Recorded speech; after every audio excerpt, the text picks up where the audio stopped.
Hey guys, this is a reverse round pen session with Rocco from January of 2020. So this happened about a year ago of me doing this voiceover, not quite a year, but almost. This is one of the earliest sessions of me doing ground driving with him, and really before he became super invested in the target. Now anytime I bring it out, he gets really excited. I do have the added advantage in winter. Everyone's a little bit more energetic and there's less rich grass around, so they tend to be a little bit more engaged. And here I'm using the long pool noodle without a stick because I'm working on some leg targeting, and I want, if he reaches out and touches that with his leg, I want it to be super soft and for there not to be any type of aversive consequence of him striking that with his foot. I don't always love to use a full pool noodle because it doesn't give them a good idea of where you want them to aim. For creating space, sometimes it's nice to have a part of a pool noodle on the end of a stick, so you can direct them to chase the end of the stick rather than any part of it. But I am in protected contact with my makeshift reverse round pen, so I feel comfortable doing that.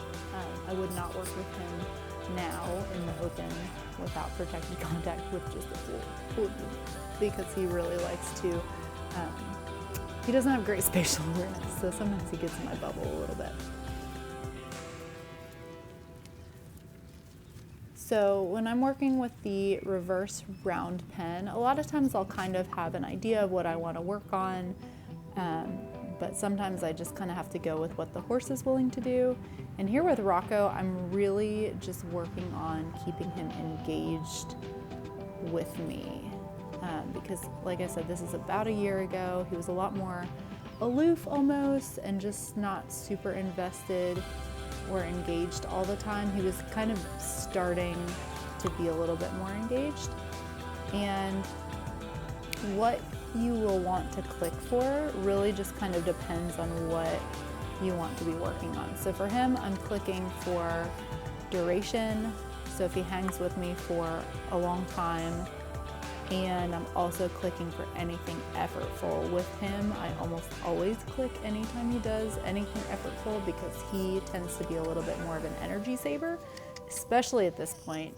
Now I'm starting to kind of shift my focus a little bit with him because he's shown me a lot more energy and he's a lot more willing to do some more effortful movement. So now I'm able to kind of hone and click different things. But at this point, anytime he would give me the hint of a trot or a big step or a little hop, I would almost always click. So it's neat to kind of look back on videos, if you video yourself training from years before or months even, and just kind of see the changes and the shifts, because the things that I'm clicking for here aren't necessarily things that I would click for before. So here he's trying to come into my circle, which happens when you have kind of a wimpy reverse round pen. And so I'm trying to change directions. That's something else that I like to do a lot, is I try to keep it pretty fresh. I try to switch directions a lot. If something isn't working especially, or if they get stuck and don't want to go one direction, I'll just go ahead and switch to the other direction and see if that is a little bit more enticing. Most horses will favor one direction or the other, obviously. So here I'm actually getting a little trot. It's awesome. And I'm getting a little duration. So that was really good for him.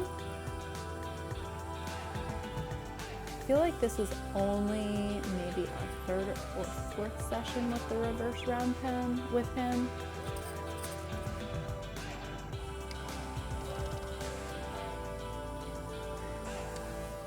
Get a big sigh there.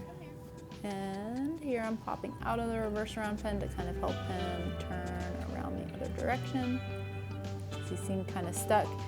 With Rocco, I'm learning that I need to give him more time after the click and before I move on to something else. And that's something that I'm still learning. I learn from all my horses all the time. But you could kind of hear him take a sigh, and instead of me just stepping back and letting him have a moment, I was trying a bunch of different things, which sometimes is good, but sometimes also I kind of wish I had just stepped back and like taken a few deep breaths and hung out and to wait for him to be ready to re-engage, because I think he's the type of horse that can feel really overwhelmed quickly, whereas Finnick is the opposite, and he just wants to go from one thing to the next, and if I don't have something for him, the moment he starts to finish chewing, then he loses interest. So I have to really change myself from horse to horse. So I got that big effortful, almost a full lap of trot, and I clicked and rewarded it, and then I kind of lost him, and then I barely got a super slow walk. And I think part of that was because I didn't give him space to process.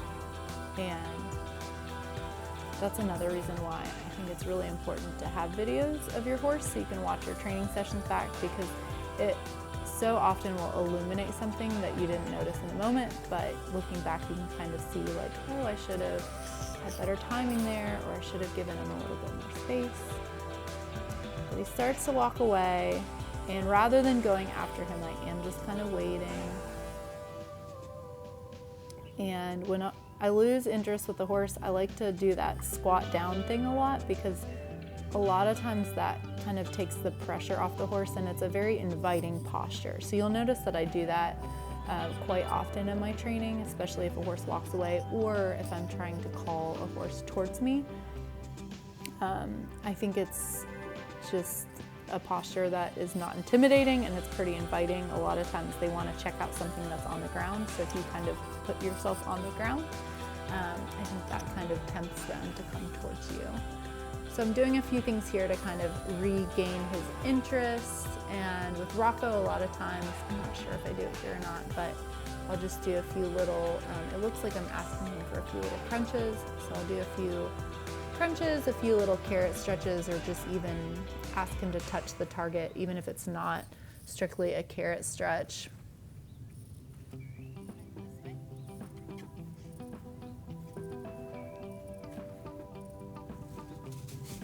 And so right there, I just switched the tools that I'm using. Different horses will favor different tools. So I have my full pool noodle. I have, this is a dressage whip with a plastic bag on the end. And different horses will behave differently with different tools. So I kind of switched it up to see if he would be interested in that. And he seemed a little bit more interested. I actually clicked for him running that horse off. Rocco tends to be really passive, so anytime he stands up for himself, I tend to reward him. And it looks like we have a visitor for a little bit.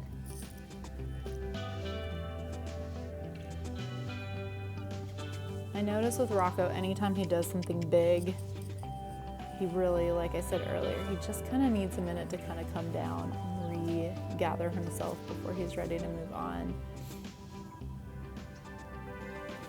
So our session is about to wrap up.